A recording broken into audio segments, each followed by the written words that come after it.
عورت کی بات سن کر کفل پر زبردست اثر ہوا اور یہ کہہ کر عورت کو چھوڑ دیا کہ اب میں اللہ کی نافرمانی نہیں کروں گا۔ فمات من لیلتہ، اسی رات کفل کا انتقال ہوتا ہے۔ فاصح مکتوب علی بابہ غفر الکفل، اور صبح کو اس کے دروازے پر یہ لکھا ہوا تھا کہ بے شک اللہ نے کفل کی مغفرت فرما دی ہے۔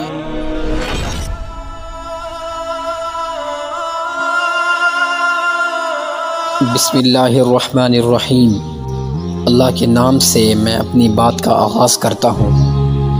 عن ابن عمر رضی اللہ تعالی عنہ قال سمعت النبی صلی اللہ علیہ وسلم، حضرت ابن عمر رضی اللہ تعالی عنہ فرماتے ہیں کہ اگر میں یہ حدیث شریف حضور صلی اللہ علیہ وسلم سے ایک دو بار سنتا تو میں اس کو بیان نہ کرتا، لیکن میں نے اس حدیث کو حضور صلی اللہ علیہ وسلم سے 7 بار سے بھی زیادہ سنا ہے، تو اتنی بڑی حدیث آپ لوگ نہ سنیں تو یہ ایک کوتاہی کی بات ہوگی۔ تو حضرت ابن عمر رضی اللہ تعالی عنہ یہ فرماتے ہیں کہ بنی اسرائیل میں کفل نامی ایک شخص تھا جو کسی قسم کے گناہ سے نہیں بچتا تھا۔ تو ایک رات کیا ہوا کہ ایک عورت اس کے پاس اپنی ضرورت لے کر آئی، تو اس شخص نے اس شرط پر 60 دینار دے دیے کہ اس کے ساتھ بدکاری کرے گا۔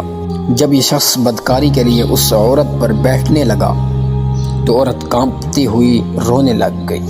اس شخص نے کہا تو کیوں روتی ہے؟ میں نے تیرے ساتھ زور و زبردستی کا معاملہ تو نہیں کیا؟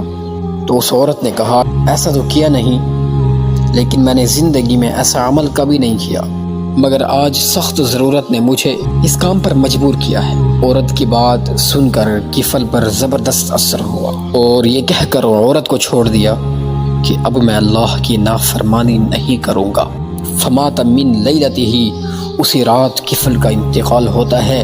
فاصح مکتوب علی بابہ ان اللہ قد غفر الکفل، اور صبح کو اس کے دروازے پر یہ لکھا ہوا تھا کہ بے شک اللہ نے کفل کی مغفرت فرما دی ہے۔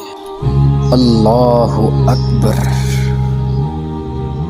اللہ کتنے غفور الرحیم ہیں۔ ارے ہم اللہ سے دور چلے جا رہے، ہم اللہ کو یاد نہیں کر رہے۔ اللہ قرآن میں یہ فرما رہے ہیں ما یفعل اللہ بعذابکم ان شکرتم وآمنتم، اللہ تمہیں عذاب دے کر کرے گا کیا اگر تم اللہ کے شکر گزار بندے بن جاؤ اور مومن حقیقی۔ اللہ کو کس چیز کی پڑی ہے کہ اللہ تمہیں عذاب دے؟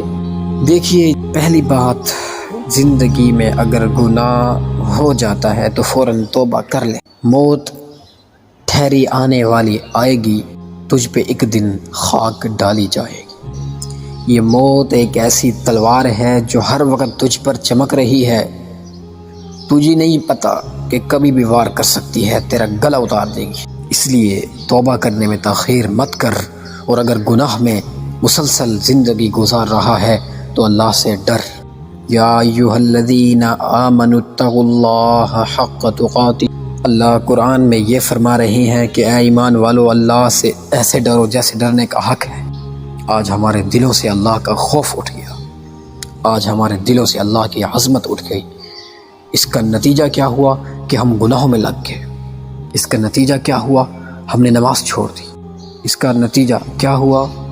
ہم نے سود کھانا شروع کر دیا۔ اس کا نتیجہ کیا ہوا؟ ہم نے اللہ اس کے رسول سے اعلان جنگ کیا۔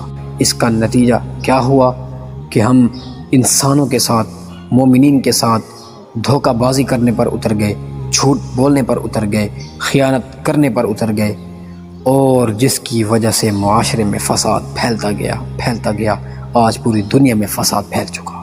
تو آئیے اب عہد کیجئے کہ آج کے بعد زندگی میں کبھی گناہ نہیں کریں گے، اللہ کو ناراض نہیں کریں گے۔ ہم وقت موت کی فکر، تو اللہ سے دعا ہے کہ اللہ ہمیں غفلت کے پردوں سے نکالے اور ہوش کے ناخن عطا فرمائے۔